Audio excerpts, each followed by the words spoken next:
नमस्ते दोस्तों। अब हम पढ़ेंगे कार्बोहाइड्रेट। ये संतुलित आहार का अगला पार्ट है। इसमें हम पढ़ेंगे कि कार्बोहाइड्रेट क्या होता है, हमारे शरीर में इसकी कितनी मात्रा की आवश्यकता होती है, हमारे शरीर में इसका कार्य क्या होता है और इसकी संरचना क्या होती है, कौन कौन से पदार्थों से हम कार्बोहाइड्रेट प्राप्त कर सकते हैं। ठीक है दोस्तों, तो आपको बताना चाहूँगा कि हम जो रोज़ कार्य कर रहे हैं, मैं यहाँ पढ़ा रहा हूँ, आप वहाँ सुन रहे हैं, मोबाइल का यूज़ कर रहे हैं, चल रहे हैं, फिर रहे हैं वगैरह, हर चीज़ में, हर कार्य में ऊर्जा खर्च हो रही है। आपके शरीर से क्या हो रही है? ऊर्जा खर्च हो रही है। तो ये ऊर्जा आ कहाँ से रही है? तो ये ऊर्जा का सबसे मेन सोर्स क्या है दोस्तों आपके शरीर में? कार्बोहाइड्रेट। आप सुबह खाना खाते हो तो सबसे ज़्यादा मात्रा उस आपके संतुलित आहार में जो आप खा रहे हो या आप जो प्रतिदिन का आहार ले रहे हो उसमें सबसे ज़्यादा मात्रा किसकी खाते हो? आप कार्बोहाइड्रेट की खाते हो। कैसे पता चलेगा कि हम कार्बोहाइड्रेट खा रहे हैं? तो आपको ये टॉपिक पढ़ने के बाद पता चल जाएगा कि कौन से सोर्स हम रोज़ खा रहे हैं और कितनी ज़्यादा मात्रा में हम कार्बोहाइड्रेट खा रहे हैं। ठीक है दोस्तों, तो कार्बोहाइड्रेट किसे कहते हैं, संरचना क्या है इसकी? तो कार्बन,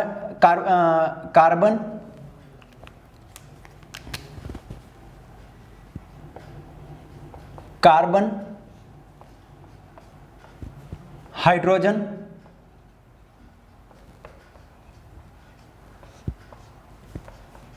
और ऑक्सीजन।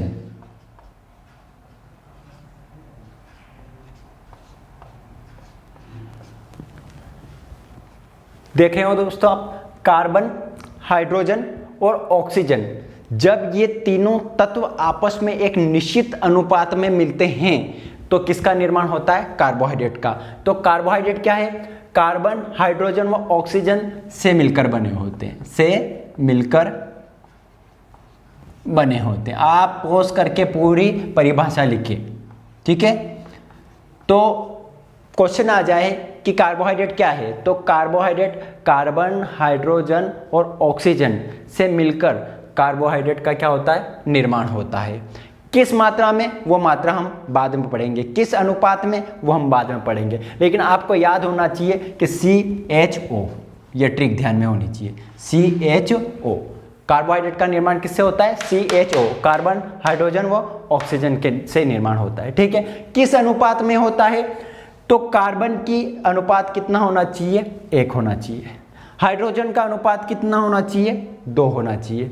और ऑक्सीजन का अनुपात कितना होना चाहिए? 1 होना चाहिए। ये अनुपात होना चाहिए दोस्तों हमेशा। अगर आपने n की जगह कुछ भी ले सकते हो, यहाँ पर n का मतलब क्या होता है? कुछ भी हो सकता है, 1 2 3 डैश कुछ भी हो सकता है। मान लिया कि मैं n बराबर 6 रख दूं, n बराबर क्या रख दूं दोस्तों? 6 रख दूं, तो c की जगह c लिखा मैंने और n की जगह क्या आ जाएगा? 6 आ जाएगा। यहां पर h के नीचे क्या है दोस्तों? 2 है। n2 में क्या है? n है, तो n की जगह क्या रखना है? मुझे 6 रखना है। उसके बाद o है, o के कोष्टक में क्या है? नीचे क्या है? 6 है। तो अब आपको इसको रूप को देखोगे, C6 H12 और O6, इसको देख के कुछ याद आ रहा है आपको? आपने कहीं ना कहीं पढ़ा होगा C6 H12 O6, ये है ग्लूकोज का सूत्र। क्या है दोस्तों? ग्लूकोज का सूत्र है। ग्लूकोज जो होता है वो क्या होता है? एक प्रकार का क्या होता है? कार्बोहाइड्रेट का। अर्थात इस अनुपात में कार्बन, हाइड्रोजन और ऑक्सीजन, भले वहाँ पर n की जगह आप 1 रख दो, 2 रख दो, 3 रख दो, 4 रख दो, जूं जूं संख्या बढ़ती रहेगी एक कठिन, एक ज़्यादा श्रृंखला वाला कार्बोहाइड्रेट क्या होता रहेगा? बनता रहेगा। ठीक है, जूं जूं कार्बन की मात्रा बढ़ती जाएगी। लेकिन यहाँ से क्वेश्चन कैसे पुटअप होता है?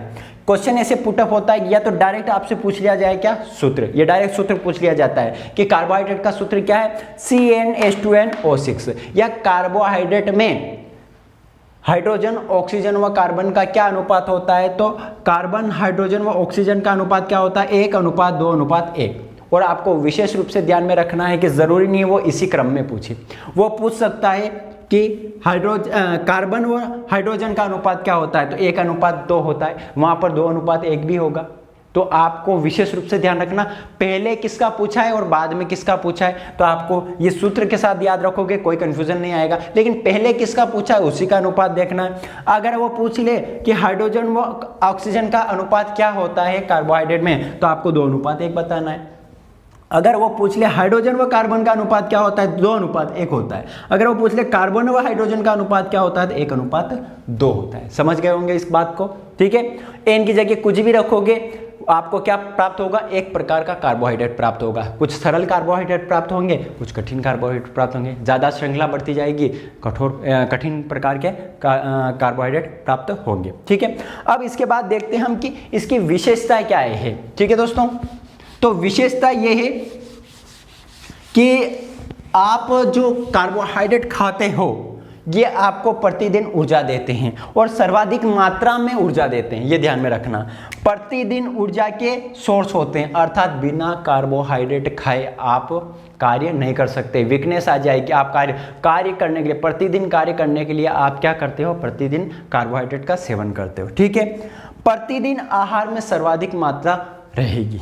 आप सुबह देखिए, आप भोजन थाली लेंगे, एक तरफ दाल की कटोरी रख दी आपने, एक तरफ आपने कोई भी सब्जी रख दी, हरी सब्जी, वो एक तरल पदार्थ में भी हो सकती है या सूखी भी हो सकती है। साथ साथ में आपने कुछ सलाद वगैरह रख दिया होगा, फिर आपने रोटी रख दी होगी या फिर कुछ और भी पदार्थ रख दिए होंगे।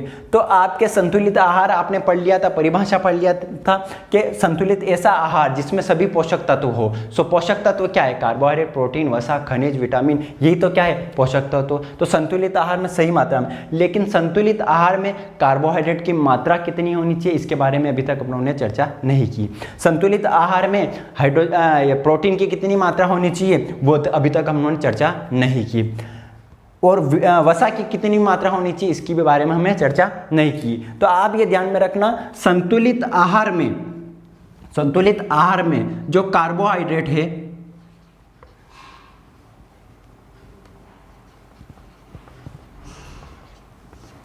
प्रोटीन है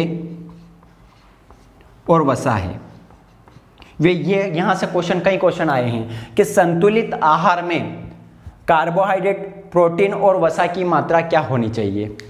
ये स्थूल पदार्थ हैं हमारे अपने संतुलित आहार के।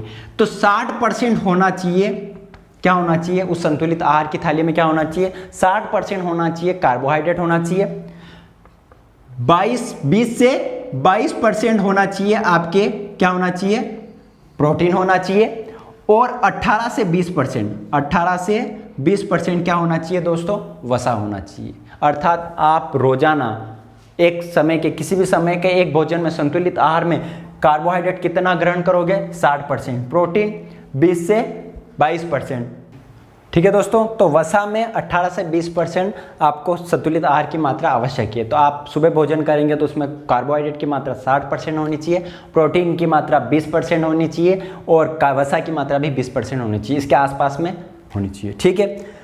और शरीर में सर्वाधिक ऊर्जा इन्हीं से मिलती है, अर्थात आपके शरीर को ऊर्जा सबसे, देखो मात्रा ज़्यादा है तो शरीर को ऊर्जा भी क्या मिल रही होगी, ज़्यादा मिल रही होगी। लेकिन अगर प्रति ग्राम के हिसाब से मात्रा देखेंगे, ऊर्जा की मात्रा तो अलग निकलेगी, है ना, ठीक है। वसा में ज़्यादा होगी, उसके बाद प्रोटीन में और उसके बाद कार्बोहाइड्रेट में होगी। लेकिन अगर हम देखें कि परसेंटेज ज़्यादा है तो ऊर्जा मिलने का भी क्रम ज़्यादा होगा। तो सबसे ज़्यादा अगर क्वेश्चन पूछा जाए कि शरीर को, एक सामान्य व्यक्ति के शरीर को सबसे ज़्यादा ऊर्जा किससे मिलती है दोस्तों, तो कार्बोहाइड्रेट से मिलती है, उसके बाद प्रोटीन से मिलती है, उसके बाद वसा से मिलती है, ठीक है दोस्तों। तो ध्यान में रखना है, ठीक है। तो ऊर्जा मिलने का जो क्रम होगा वो क्रम क्या होगा, कार्बोहाइड्रेट,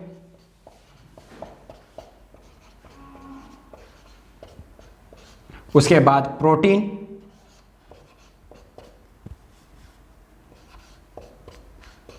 और उसके बाद वसा पहले आएगा, ठीक है, ध्यान में रखना, वसा और प्रोटीन।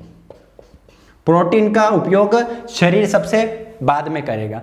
मान लिया कि शरीर सबसे पहले ऊर्जा किससे ग्रहण करता है, कार्बोहाइड्रेट, जो सबसे ज़्यादा मात्रा में आपने खाया है, और शरीर सबसे ज़्यादा मात्रा में ऊर्जा किससे ग्रहण कर रहा है, कार्बोहाइड्रेट से कर रहा है। लेकिन क्रम है एक उसका फिक्स कि कार्बोहाइड्रेट से सबसे पहले ऊर्जा ग्रहण करेगा, उसके बाद वसा से, उसके बाद प्रोटीन से। तो आप बोलोगे सर मान लिया कि किसी दिन आपने भोजन नहीं किया, अर्थात आप उपवास रहे, तो उस दिन क्या आप आप जो इसके सोर्स हैं, कार्बोहाइड्रेट के सोर्स क्या हैं, सोर्स अभी पढ़ लेते हैं, उसके बाद ही हम उसके बारे में चर्चा करते हैं। इसके सोर्स हैं सभी प्रकार के अनाज, अर्थात आप किसी भी प्रकार की रोटी चपाती खा रहे हो, मैदे की खा रहे हो, गेहूं की खा रहे हो, मक्की की खा रहे हो, या किसी भी प्रकार की अनाज खा रहे हो, तो सभी प्रकार के अनाज अर्थात चावल में भी क्या होता है, कार्बोहाइड्रेट होता है। शहद, गुड़, चीनी, केला, अंगूर आदि अधिकतर फलों में क्या होता है, कार्बोहाइड्रेट होता है। तो आपके इसके सोर्स पता चल गए, तो सोर्स को लगभग सभी को पता है, ठीक है। तो ये सोर्स खाएंगे तो क्या मिलेगा, कार्बोहाइड्रेट के। लेकिन रोज आप ये चीजें नहीं खाते हो, आप रोज चीजें क्या खा रहे हो, अनाज अर्थात रोटी रोज खा रहे हो। लेकिन उस दिन आपने उपवास रहे या आप भूख हड़ताल पे किसी सरकार पर किसी मांगों को लेकर आप भूख हड़ताल पर बैठे हैं, तो आपने कार्बोहाइड्रेट नहीं खाया, अनाज नहीं खाया मतलब कार्बोहाइड्रेट नहीं खाया, तो फिर उस दिन क्या होगा, बिल्कुल उपवास। व्रत अलग होता है, उपवास अलग होता है। व्रत में तो बहुत सारी चीज़ें खा लेते हो तो मिल जाता है, लेकिन उपवास का मतलब होता है केवल पानी, दिन भर उस पर क्या, किस पे रहना, पानी पे रहना। अर्थात उस आपने कार्बोहाइड्रेट नहीं खाया, तो क्या उस दिन आपका शरीर काम नहीं करता, करता है, बिल्कुल करता है। तो कैसे करता है वो, जिस दिन आपने कार्बोहाइड्रेट नहीं खाया उस दिन शरीर, आपके शरीर में जमा वसा, अर्थात आपके शरीर पे जो वसा जमा हुआ है, फैट जमा हुआ है, उस फैट को किस में तोड़ने लग जाएगा, आपके शरीर में कोशिकाएं किस में, ऊर्जा के रूप में तोड़ने लग जाएगी। अर्थात वसा के अणुओं को तोड़कर उससे ऊर्जा निकालने लग जाएगी, तो भी आपका शरीर काम करेगा। जहाँ तक सभी वसा खत्म नहीं होगा तो वहाँ तक क्या करेगा, वसा का उपयोग चलता रहेगा। फिर उसके बाद नंबर आता है प्रोटीन का। शरीर में जितना भी प्रोटीन है फिर उसके अणु टूटते हैं और ऊर्जा का निर्माण होता है। अर्थात आपके शरीर में जो कोशिका होती है वहाँ पर ये सारी क्रियाएं होगी, वहाँ पर ग्लूकोज का अणु जाता है कोशिका द्रव में, और माइटोकॉन्ड्रिया में ये जो ग्लूकोज का अणु अर्थात कार्बोहाइड्रेट है, ये क्या, इसका ऑक्सीकरण होता है क्रेब्स चक्र के माध्यम से, ग्लाइकोलिसिस के माध्यम से, वहाँ पर अर्थात दहन होता है। क्या होता है, दहन या ऑक्सीकरण, कुछ भी कह सकते हैं, तो ठीक है। तो फिर वहाँ से ऊर्जा उत्पादन होता है। उसी प्रकार वसा का भी अपघटन होता है, उसी प्रकार प्रोटीन का भी अपघटन होता है। तो इस प्रकार आपको ऊर्जा मिलती है। लेकिन कभी क्रम पूछ लिया जाए तो क्रम यही बताना है कि शरीर को सबसे पहले ऊर्जा मिलेगी कार्बोहाइड्रेट से, उसके बाद वसा से, उसके बाद प्रोटीन। अगर मात्रा पूछ ली जाए कि शरीर को सबसे ज़्यादा मात्रा किसकी आवश्यकता होती है, तो कार्बोहाइड्रेट की, उसके बाद प्रोटीन की, उसके बाद वसा की। यहाँ पर क्रम चेंज है, इन दोनों का क्रम अलग अलग है। लेकिन अगर क्वेश्चन आ जाए कि प्रति ग्राम के हिसाब से ऊर्जा किस में ज़्यादा होती है, तो एक और क्वेश्चन आपके आ सकता है कि प्रति ग्राम के हिसाब से शरीर को ऊर्जा मिलती है। एक ये क्वेश्चन आया। ये कब आया था क्वेश्चन दोस्तों, RS 2018 के प्री में आया है। एक अगर सामान्य क्वेश्चन पूछता वो, अगर ये प्रति ग्राम हटा देते हैं कि शरीर को सबसे अधिक ऊर्जा मिलती है ना, तो आ जाता, आप बोलते कार्बोहाइड्रेट से मिलती है, उसके बाद वसा से मिलती है, उसके बाद प्रोटीन से मिलती है। अगर क्वेश्चन आ जाता है कि संतुलित आहार में किस तत्व की सबसे ज़्यादा मात्रा होती है, कार्बोहाइड्रेट की, उसके बाद प्रोटीन की, उसके बाद वसा की। लेकिन उसने पूछा क्या है, उसने विशेष रूप से पूछा है कि प्रति ग्राम के हिसाब से, प्रति ग्राम के हिसाब से शरीर को सर्वाधिक ऊर्जा किससे मिलती है। तो दोस्तों प्रति ग्राम के हिसाब से मैं अगर आपसे बात करूं तो प्रति ग्राम से शरीर को सबसे ज़्यादा ऊर्जा मिलती है वसा से, 9.3 किलो कैलोरी। कितनी मिलती है, 9.3 किलो कैलोरी। उसके बाद हम चर्चा करें प्रोटीन की, तो प्रोटीन की होती है 1 ग्राम प्रोटीन में, ये 1 ग्राम का ही है, मैंने क्या बोला, प्रति ग्राम में। तो 1 ग्राम वसा में, 1 ग्राम वसा खाओगे तो आपको कितनी एनर्जी मिलेगी, 9.3 किलो कैलोरी। आपकी जो शरीर को जो ऊर्जा मिलती है वो किस में नापते हैं, कैलोरी में मापते हैं, ठीक है। तो वसा, 1 ग्राम वसा में, 1 ग्राम वसा से अगर 1 ग्राम वसा खाओगे तो कितनी एनर्जी मिलेगी, 9.3 किलो कैलोरी ऊर्जा मिलेगी। अगर 1 ग्राम आप प्रोटीन खाओगे तो आपको ऊर्जा मिलेगी 4.2 किलो कैलोरी, ठीक है दोस्तों। अगर आप 1 ग्राम कार्बोहाइड्रेट खाओगे, कार्बोहाइड्रेट खाओगे तो आपको ऊर्जा कितनी मिलेगी, 4 किलो कैलोरी। तो ये ध्यान में रखना। तो आप यहाँ क्वेश्चन बिल्कुल ही चेंज हो गया है कि जहाँ आपके शरीर को सर्वाधिक ऊर्जा कहाँ से मिल रही है, कार्बोहाइड्रेट से, लेकिन आपके शरीर को प्रति ग्राम के हिसाब से ऊर्जा सर्वाधिक किससे मिल रही है, वसा से, केवल एक शब्द से। तो ये शब्दों का ही ध्यान में रखना है। अच्छे ब्रिलियंट बच्चे कई बार गलत करके आ जाते हैं, क्या चीज़ें ध्यान में नहीं रखते हैं, ये चीज़ें ध्यान में रखनी। उसने पूछा क्या है, मेन क्वेश्चन को 2 बार पढ़ना पड़े तो पढ़िए, आपको बहुत ध्यान से पढ़िए, क्योंकि आपको आते हुए भी चीज़ें गलत हो जाएगी। तो अगर प्रति ग्राम के हिसाब से उसके बारे में ऊर्जा पूछा है, शरीर को मिलने वाली ऊर्जा पूछा है, तो सबसे ज़्यादा ऊर्जा किससे मिलेगी, वसा से। 1 ग्राम वसा से कितनी मिलती है, 9.3 किलो कैलोरी मिलती है। 1 ग्राम प्रोटीन से 4.2 किलो कैलोरी ऊर्जा मिलती है।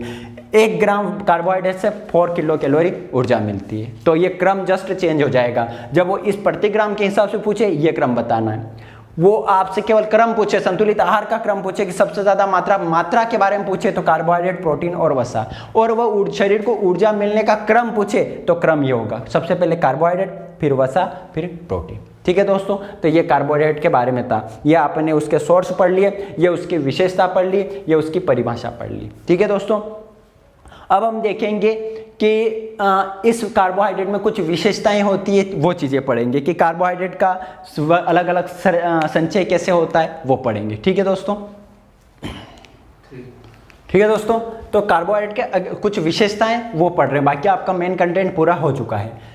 पूछा जाता है कि सबसे मीठी, देखो सभी प्रकार की शर्कराएं क्या होती है, कार्बोहाइड्रेट होती है, इसलिए आपसे पूछा जा सकता है कि सबसे मीठी शर्करा कौन सी होती है। अगर प्राकृतिक रूप से पूछा जाए कि इस प्रकृति में सबसे मीठी शर्करा कौन सी पाई जाती है दोस्तों, तो फ्रक्टोज पाई जाती है।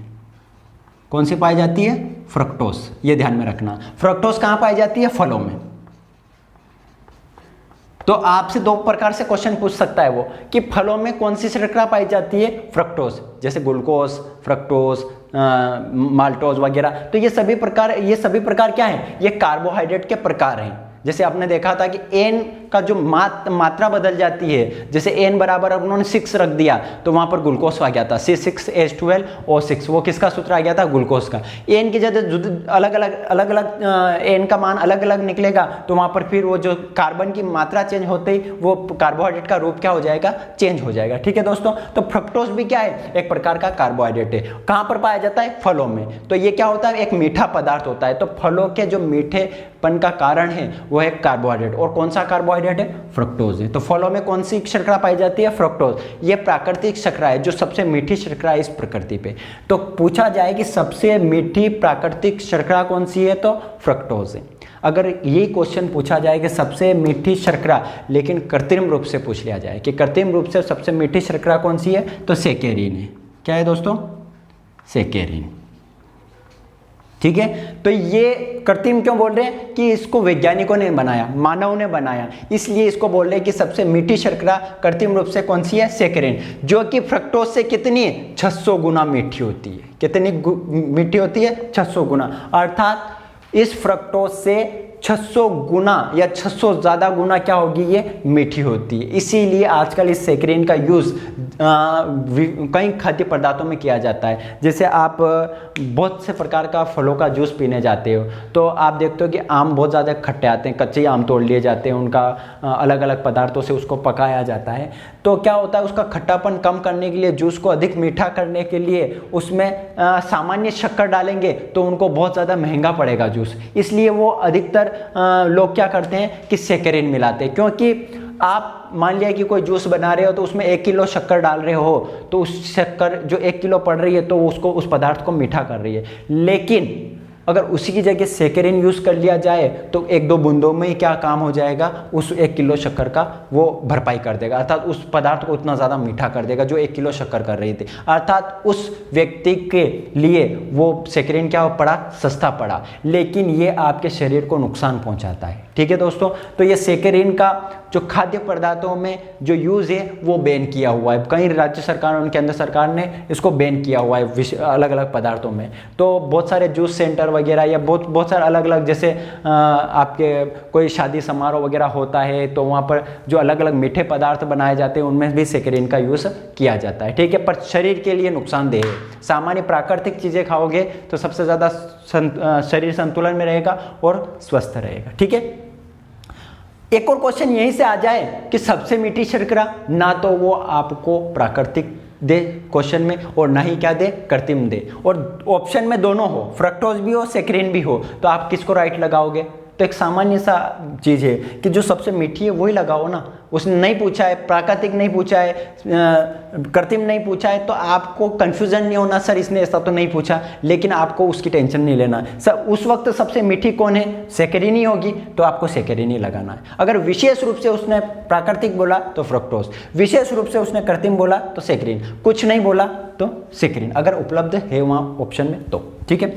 अब होता है कि पादपों में जो भोजन संचय होता है, कार्बोहाइड्रेट ये क्या खा रहे हैं, भोजन के रूप में क्या खा रहे हैं, अधिकतर 60% कार्बोहाइड्रेट खा रहे हैं, तो आपके शरीर में संचय होता है उसका अलग अलग प्रकार से, ठीक है। तो पादप भी क्या करे, कुछ ना कुछ पदार्थ खा रहे हैं, तो पादप में जो भोजन संचय होता है वो स्टार्च के रूप में होता है। हम देखते हैं कि फलों में जो गुदा पाया जाता है उसको कहते हैं स्टार्च। क्या कहते हैं? स्टार्च। तो पादपों में जो भोजन संचय होता है वो स्टार्च के रूप में होता है। उसी प्रकार जंतुओं में अर्थात मनुष्य में, अलग अलग जंतुओं में जो भोजन का संचय होता है वो किसके रूप में होता है? ग्लाइकोजन के रूप में होता है। तो ये क्वेश्चन कई बार पूछा गया है कि एनिमल में, जंतुओं में भोजन का संचय किस रूप में होता है? ग्लाइकोजन के रूप में। पादपों में, वनस्पतियों में भोजन का संचय किस रूप में होता है? स्टार्च के रूप में होता है। एक पदार्थ और होता है सर दोस्तों, सेल्यूलोज। मैं आपको बताना चाहूंगा, या आप पॉज करके आप उतार लेना, ठीक है। कई बार ये क्वेश्चन रिपीटली पूछे गए हैं, ठीक है। कार्बोहाइड्रेट से संतुलित आहार में कार्बोहाइड्रेट से सबसे ज्यादा क्वेश्चन आते हैं, ठीक है। एक होता है सेल्यूलोज। मैंने आपको ये चीज़ पढ़ा दी है, जब आपको मैंने पढ़ाया था संतुलित आहार उसी वक्त पढ़ा दिया था सेल्यूलोज क्या है। तो आपके जो पादप होते हैं, पादप की जो कोशिका होती है उसकी जो भित्ति होती है, कोशिका भित्ति होती है, वो किसकी बनी होती है? सेल्यूलोज पदार्थ की बनी होती है। सेल्यूलोज क्या है? एक प्रकार का कार्बनिक पदार्थ, एक प्रकार का कार्बोहाइड्रेट है, यूँ समझ लिए, ठीक है। तो ये दुनिया में सबसे ज़्यादा पदार्थ जो कार्बनिक पदार्थ है वो कौन है? सेल्यूलोज है। तो आप ये ध्यान में रखना, दुनिया में इस विश्व में सबसे ज़्यादा पाया जाने वाला कार्बनिक पदार्थ कौन होगा? सेल्यूलोज। अकार्बनिक पदार्थ क्या होगा? पानी, ठीक है। तो इन दोनों चीजों को भी ध्यान में रखना आप, ठीक है। तो सेल्यूलोज एवं पानी, सर्वाधिक कार्बनिक पदार्थ सेल्यूलोज, अकार्बनिक पदार्थ जल, ठीक है। तो आज के लिए इतना ही दोस्तों, कार्बोहाइड्रेट हमने पढ़ लिया। अगली चीज में हम पढ़ेंगे वसा।